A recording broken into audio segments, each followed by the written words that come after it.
Donc là, aujourd'hui, on va essayer de travailler la mobilité du bassin et du dos face à un mur pour venir changer un petit peu la routine.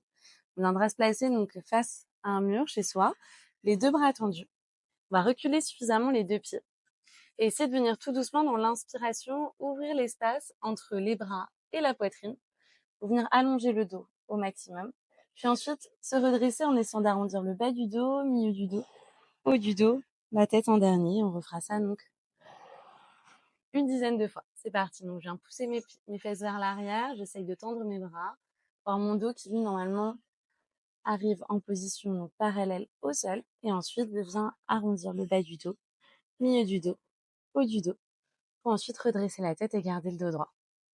Et on y va de nouveau. On essaye donc de venir placer le dos non complètement droit, parallèle au sol. C'est génial. Et on reprend de nouveau. Très bien. On essaye de refaire ça donc jusqu'à 6. 6 mouvements encore. Je pousse mes fesses vers l'arrière et j'essaye d'aligner mon dos du sommet du crâne jusqu'au niveau des fessiers, tout en venant se redresser tout doucement. Et on y va encore sur 5. Pousse les fesses vers l'arrière, on essaye d'aligner et d'avoir le dos qui lui termine quasiment parallèle au sol. Donc ça sera aussi assez soulageant. Un exercice qu'on peut refaire, donc même en postpartum, lorsqu'on a des douleurs au niveau des épaules, à force d'être en attitude de fermeture. Donc, vous pouvez le garder donc à l'esprit comme un exercice qui sera lui aussi bienveillant pour la suite. On se redresse de nouveau et on fait ça encore 3 mouvements. On pousse les fesses, on essaie d'aligner le sommet du crâne jusqu'au bas du dos, parallèle au sol. On essaie de dérouler le dos étage par étage. Et on y va encore sur 2. On pousse les fesses vers l'arrière, les bras eux se tendent. On se redresse tout doucement. Et encore une dernière fois.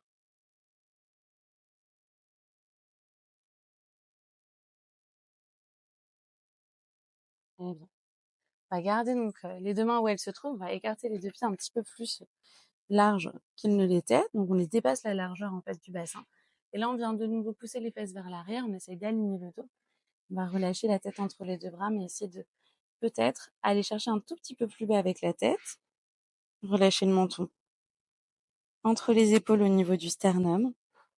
Essayez de maintenir la position en inspirant et en soufflant. Profitez de l'ouverture au niveau des bras, des côtes qui, elles, s'écartent. Faire des grandes inspirations. Inspirez et soufflez. Inspirez et on souffle.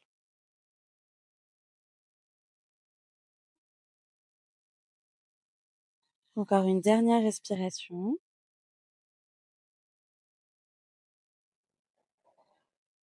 Et on va relâcher complètement en déroulant le dos, là aussi, étage après étage, jusqu'à venir se redresser.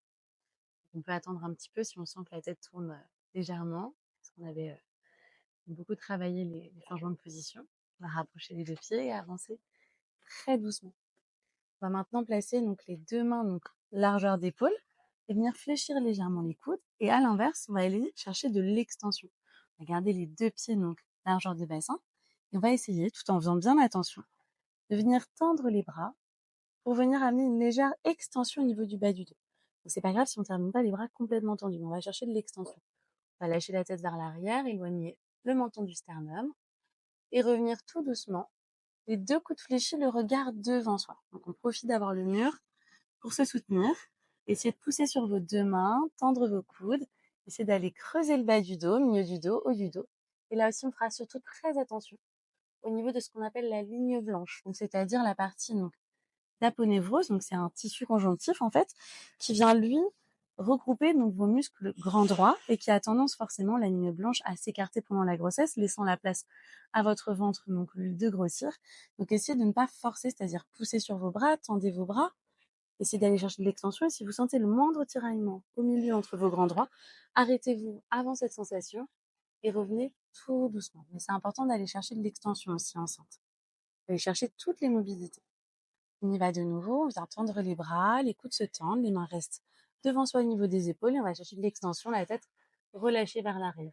Là aussi, prenez le temps en vous redressant pour ne pas avoir normalement la tête qui tourne. On y va encore sur 5.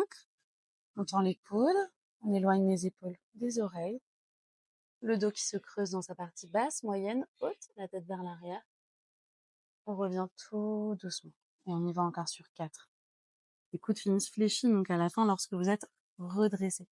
Tendez vos bras, éloignez vos épaules du mur, relâchez les épaules. Amenez votre tête vers l'arrière. On revient tout doucement. Et on y va encore sur 3 derniers mouvements. Tendez vos coudes. Éloignez vos épaules de vos oreilles.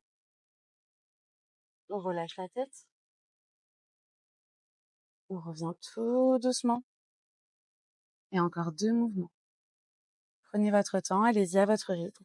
Arrêtez-vous, vous sentez que votre dos ou bien votre ventre, vous le ferez sentir. Très bien. Et on revient une dernière fois sur ce mouvement-là. Ouvrez les épaules, approchez vos omoplates, tendez vos bras. Éloignez votre menton de votre sternum jusqu'où vous pouvez. Et ensuite, revenez lentement. Donc, voici une petite routine qui peut faire énormément de bien, en tout cas au niveau du dos, surtout en étant enceinte. Vous allez sentir que votre cambrure va, elle, être un peu plus marquée. Donc, pour arriver à bien bouger le bassin, il faut arriver à aller chercher vers l'arrière, mais aussi vers l'avant, comme on a pu le faire là aujourd'hui. Merci beaucoup.